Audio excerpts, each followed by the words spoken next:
Levack and Goz here on 104.5 The Team, and joining us now on the phone lines, New England Patriot insider Mike Petragalia. And Mike, let's talk about the biggest concern heading to Super Bowl 52, the status of tight end Rob Gronkowski. Is it likely that we're going to see Gronk in Super Bowl 52? Yes, I think it's safe to say he will be cleared to play for the Super Bowl. He's been in and around the Patriots facility all week long, and the impression that his teammates are giving is that he's been in really good spirits. He's going through the protocol as expected, and they don't expect that he would not be cleared. They would expect that he should be ready, certainly by the time they get to Minneapolis, to take part in team activities and practice out there. He may be even able to rejoin the team before they leave for Minnesota, but that remains to be seen. But the big story is that Gronk has been in and around the Patriots facility, doing things on his own. And if it were very serious, I'm sure he would have been told to stay home and rest up. So that is a good sign and a pretty good indicator, I think, that Gronkowski will be ready for the Super Bowl. I know concussions are tough injuries to try to figure out, but is there a timeline as if, let's say, Gronk isn't hitting something by like a Wednesday or a Thursday, then it would be time to get concerned if you're a Pats fan? I would say if he was not hitting anything by next Thursday or Friday, yeah, you'd be concerned. But I don't anticipate that being the case based on the indicators that are coming out of Gillette Stadium.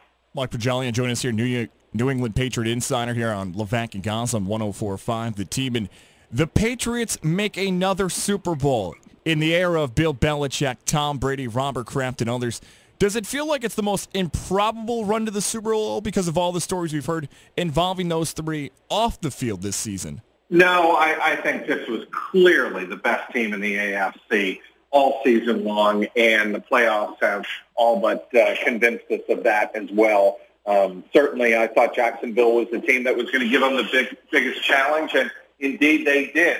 The Patriots didn't execute perfectly on both sides of the ball in the last 15 minutes of that game. It would have been their final game, and the Jaguars would be playing in the big game. But I've thought all along the Patriots are the deepest and the best team in the AFC, so it's no surprise at all that the Patriots are in this game again. I know we brought up Rob Gronkowski, we brought up Tom Brady as well, but is there one player in particular when we get to the matchup of Super Bowl 52 that could truly prove to be the difference in a Patriots victory or a Patriots loss if they have a good performance? It's a certain player.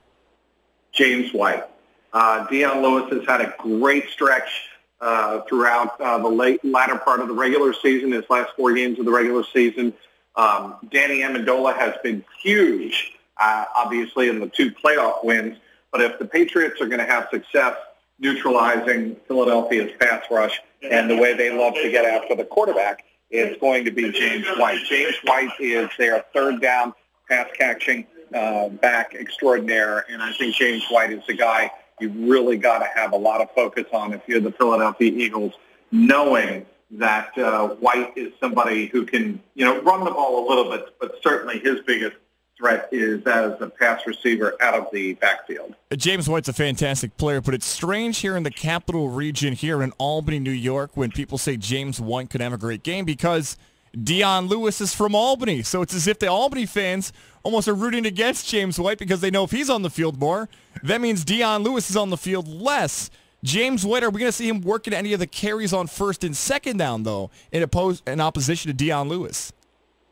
The one thing I would say is sometimes they like to put James White out there on first down or second down to kind of keep the defense guessing. Is he catching the ball? Is he running, going to flare out in a pass route, or is he going to stay in the backfield and take the handoff and run the ball? Certainly James White's skill set is primarily as a pass receiver and as a blocker. So it's not likely that he would be doing the bulk of the running. I will say this. Dion Lewis has had a spectacular season last half of the season for the Patriots, and he could certainly be a big factor in the Super Bowl. But the only reason I hesitate to say that is the Eagles' run defense is as good as there is in the National Football League. They held teams to an NFL low 79 yards per game rushing average this season. So I would think they're going to, be effective in handling a guy like Dion Lewis. But Lewis is somebody, I will tell you, for his size and stature, some of these defenses have a very hard time getting a handle on him because he can cut and switch directions at the line of scrimmage as good as anybody in the NFL. He's just got a tremendous change of pace. So Lewis could carve up the Eagles' defense if he's able to escape that first level. New England Patriot insider Mike Petragalia joins here us on the phone lines on 104.5 The Team. So you touched on that Philadelphia Eagle run defense. The run defense, can that be the difference if the Eagles want to pull off the upset in Super Bowl 52 against New England? I definitely think so. I think that's a big part of it. Timmy Jernigan, obviously, Fletcher Cox, an all-pro. That's the heart of the Eagles' defensive line, and certainly where I think the Patriots will have to attack and account for those two players in terms of any type of running attack against the Eagles.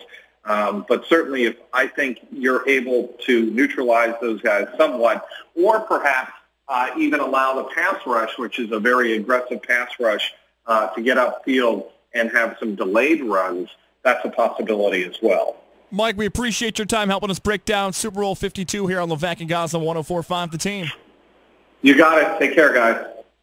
There he goes, New England Patriot insider Mike Petragalia joining us to help us break down Super Bowl 52. It is Levack and Goz here live from Radio Row in Minnesota. It has been an awesome day. We're going to continue to keep this party going. We got media night going on later on. Maybe we'll talk to Dion Lewis, another Albany connection, Matt Patricia. We got a lot of stuff going on Media Day today, which is really tomorrow, because the night does not stop. We've been with you all show long and been breaking down the big game, Super Bowl 52 and more. And we're not quite done yet.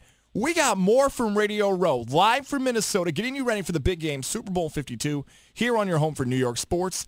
It's 104.5 The Team, and you're listening to Levack and Goz live from Radio Row in Minnesota.